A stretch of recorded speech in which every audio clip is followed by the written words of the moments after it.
Karibuni sana KingoFarm. Kwa wale ambao mnatutazama, nadhani mnajua kitu ambacho tunakifanya. Kwa wewe kama ndio ni mara ya kwanza kabisa kutazama hii video na kutuona sisi KingoFarm, sisi tunajishughulisha na kutoa elimu ya ufugaji kwa kutumia tiba za asili, namna ambavyo unaweza ukawakinga kuku wako, namna ambavyo unaweza ukawatibia kuku wako, na namna ambavyo unaweza ukatumia hivi vitu vya asili kwenye lishe ya kuku ili kuweza kuimarisha afya yao, kama vile kuwafanya wanenepe mapema, kuwafanya waweze kutaga vizuri. Kwa hapo ndipo ambapo sisi KingoFarm tumejikita zaidi. Na mwendelezo wa video zetu, leo hii nimekuja na kitu hiki hapa. Hii ni tiba ya asili na ni kinga ya asili na ni booster kwa kuku, ambayo ni rahisi sana kuipata. Huu ni unga wa mbegu za maboga. Nadhani sidhani kama kuna mtu haujui. Huu hapa ni unga wa mbegu za maboga, na ninasema hivi, sidhani kama kuna mtu ambaye haujui kwa sababu moja kuu. Huu bwana unapatikana masoko. Ukienda sokoni kule ambako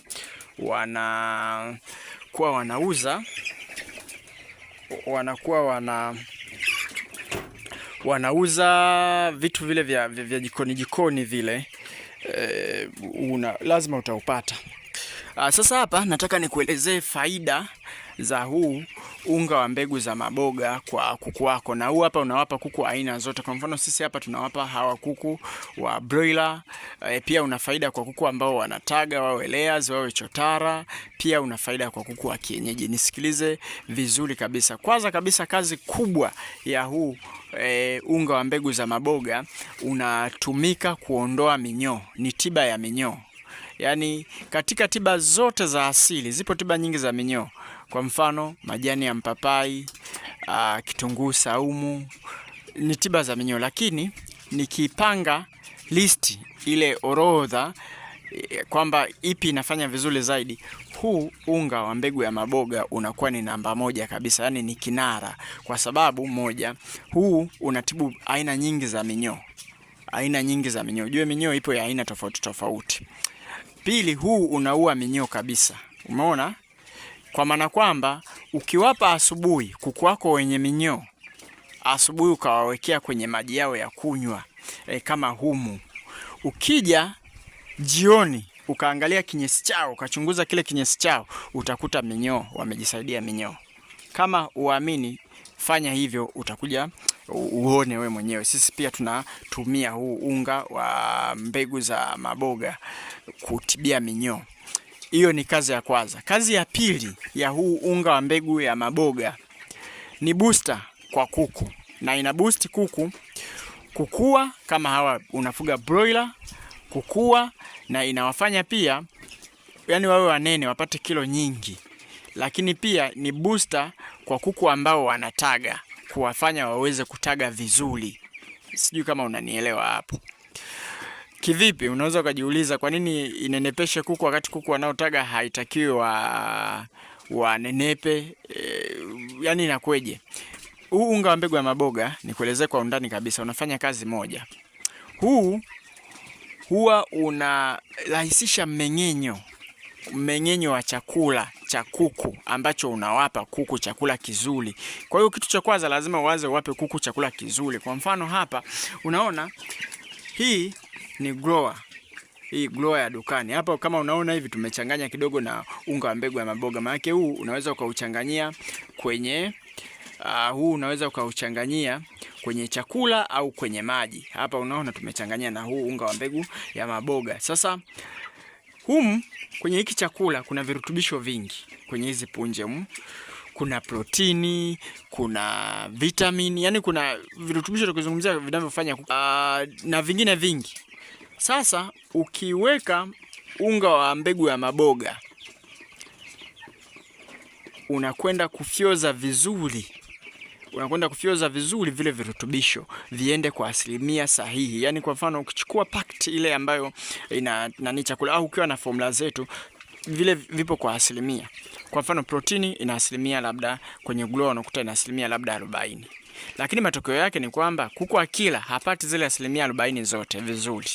Kwa hiyo ukiweka unga wa mbegu za maboga unaenda kuongeza zile 100%. Kwa hiyo hata kuku wa kutaga umempa chakula cha kumfanya atage, lakini vile virutubisho havipati vizuri mwilini. Kwa hiyo huu unaenda kumfanya vipate vizuri na hivyo aweze kutaga vizuri, na broiler apate virutubisho vizuri ili aweze kukua vizuri. Umeona?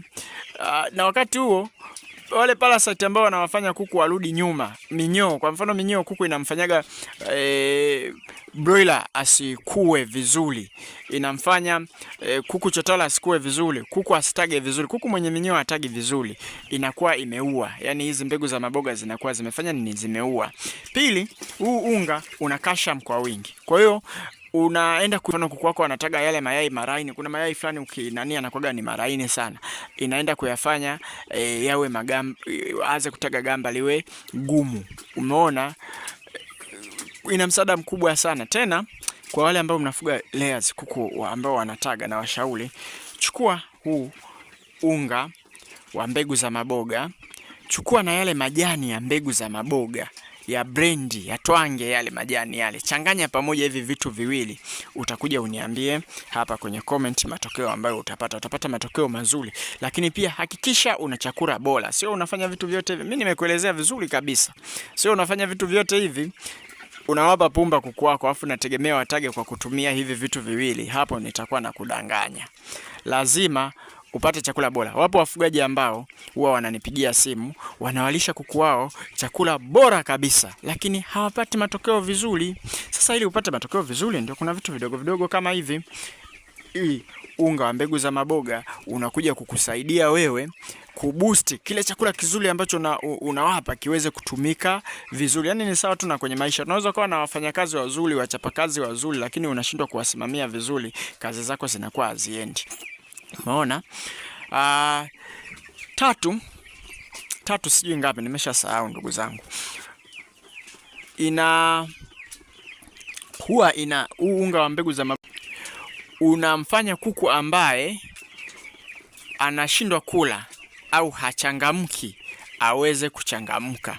Sasa unafanyeje ili kuku, kwa mfano kuku anasizia, anashindwa kula, hana hamu ya kula? Utakachofanya, unachukua huu, kwa mfano kama kiasi kama hiki hapa nilichokiweka hapa, unachukua na maji nusu kikombe, kile kikombe cha robo, unakoroga huu hapa. Ukikoroga unamnywesha.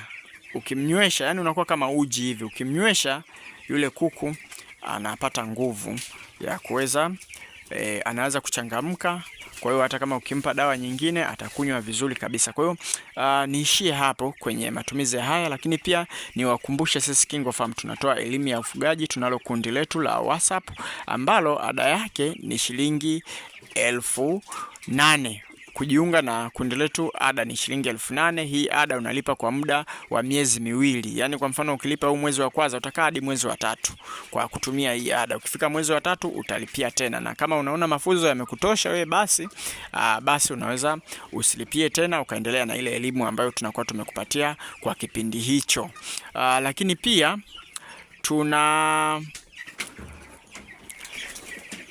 pia tunavyo vitabu mbalimbali ambavyo vinaelezea ufugaji. Hivi vitabu ni muhimu sana. Yaani mfugaji ili uweze kukamilika vizuri, vitabu vyetu ni muhimu sana. Kwanza vinapunguza gharama ya ufugaji. Vina kanuni kama zile za kumfanya kuku aweze kutaga. Kanuni bora kabisa, kanuni za kumkuza kuku. Kanuni yani tuna kanuni nyingi sana za kuchanganya chakula. Zipo hadi kanuni za jogoo. Kama wewe una jogoo wako unaona unataka kuwauza, kilo zao huzielewi, tunakupa kanuni yetu, ndani ya wiki 2 tu unapata uzito mkubwa sana. Lakini pia utakutana na miongozo mbalimbali ya kutengeneza tiba za asili, namna ambavyo unaweza ukatengeneza hizi tiba za asili. Sasa sikutaja kipimo vijiko viwili. Kwa mfano sisi hapa vijiko viwili vile vya chakula unaweka kwenye kopo la chakula la maji hili. Hili kopo ni kama lita 7 hivi au lita 8, au hili hapa vijiko viwili tu unaweka humo kama unaweka kwenye maji. Kama kwenye chakula kilo moja ya huu unga wa mbegu za maboga unaweza ukachanganyia na chakula kilo 100. Asanteni na kwaherini. Kama unahitaji mawasiliano na sisi, namba hiyo hapo. Vitabu tunakutumia soft copy kwa njia ya WhatsApp.